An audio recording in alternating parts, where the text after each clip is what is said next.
Kingdoms, kings and early republic, राजा तथा एक प्राचीन गणराज्य।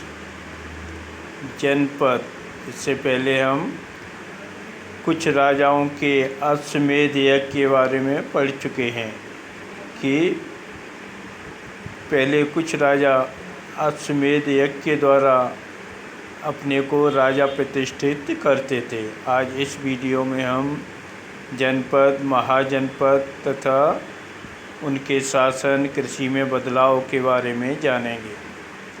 जनपद, literally janapada means place where people settle. Kings who perform yajna like Ashwamedh Yajna were now known as the king of Janpad. Archaeologists found examples of sites of old forts in Delhi, Hastinapur near Meerut in UP and Atranji Kheda near Etah in UP. People lived in huts. They reared cattle and other animals. They cultivated rice, wheat, barley, pulse, mustard, etc.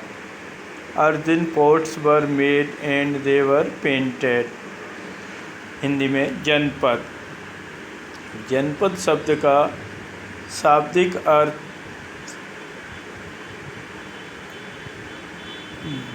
जन के बसने की जगह होता है। महायज्ञ को करने वाले राजा अब जिनके राजा न होकर जनपदों के राजा माने जाने लगे। पुरातत्वविदों इन जनपदों की कई बस्तियों की खुदाई की है, जैसे दिल्ली में पुराना किला, मेरठ के पास हस्तिनापुर और एटा के पास अतरंजी खेड़ा। इन खोजों से पता चला है कि लोग झोंपड़ियों में रहते थे, मवेशियों तथा अन्य जानवरों को पालते थे। वे चावल, गेहूँ, धान, जौ, दालें, गन्ना, तेल, सरसों जैसी फसलें उगाते थे।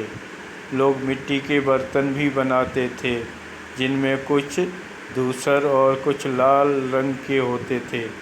चित्रित धूसर पात्र भी मिले हैं जिन पर चित्रकारी की गई है। महाजनपद। About 2500 years ago, some janpads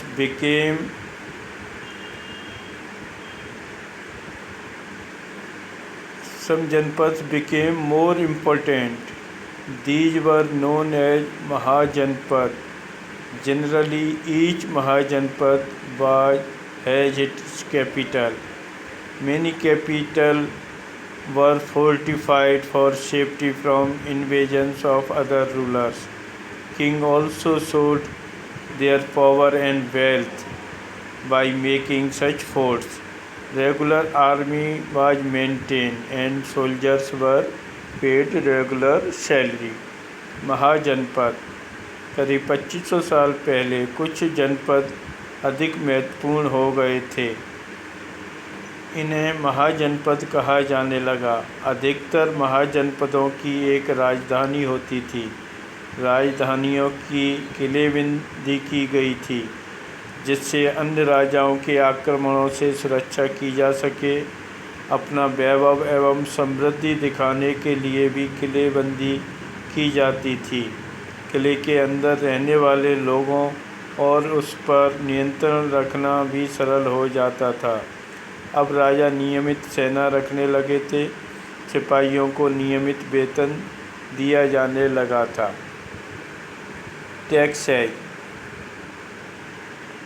Kings need taxes for their administration because they construct forts, maintain army for which they need resources, and these resources are generally comes in the form of different taxes. There are 5 types of taxes which were collected from different people in different forms. Tax on crops was most important. farmers have to pay about 1/6 part of his crops. Craftsmen have to pay tax in the form of work for a day for the king in a month, like carpenter, potter, weavers, ironsmith, etc. They have to work for the king for one day in a month. Pastoralists have to pay in the form of animals or their products. Traders have to pay taxes on their sale and purchase. Hunters and gatherers have to pay taxes in the form of forest products and things which we collect from forest. Hindi में कर। महान जनपदों के राजाओं को किले और बड़ी सेना के लिए प्रचुर संसाधनों की आवश्यकता होती थी, जिसके लिए लगभग 5 प्रकार के कर विभिन्न लोगों से वसूलते थे। फसलों पर कर सबसे महत्वपूर्ण था। किसानों से उनकी उपज का 1/6वां हिस्सा कर के रूप में लिया जाता था। कारीगरों पर भी कर लगाए गए जो श्रम के रूप में उन्हें देना होता था।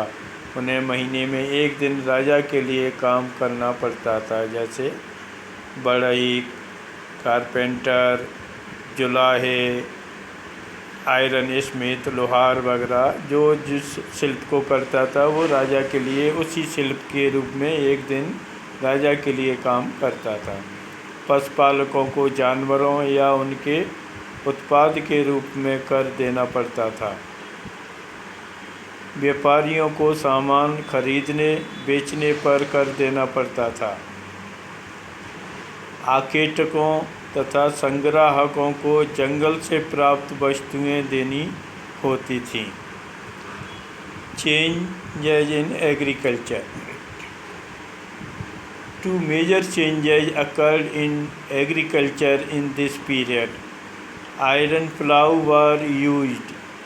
Now they cultivated paddy by transplanting saplings of paddy instead of scattering seeds.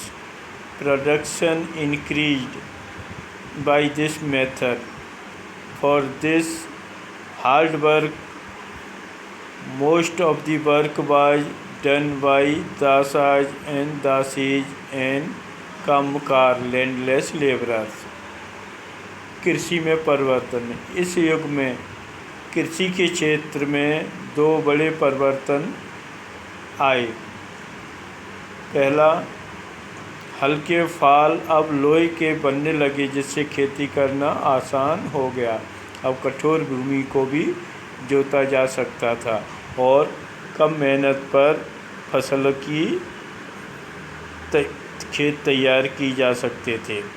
दूसरा महत्वपूर्ण परिवर्तन धान की खेती से संबंधित था। लोगों ने धान के पौधों को रोपण शुरू कर दिया था।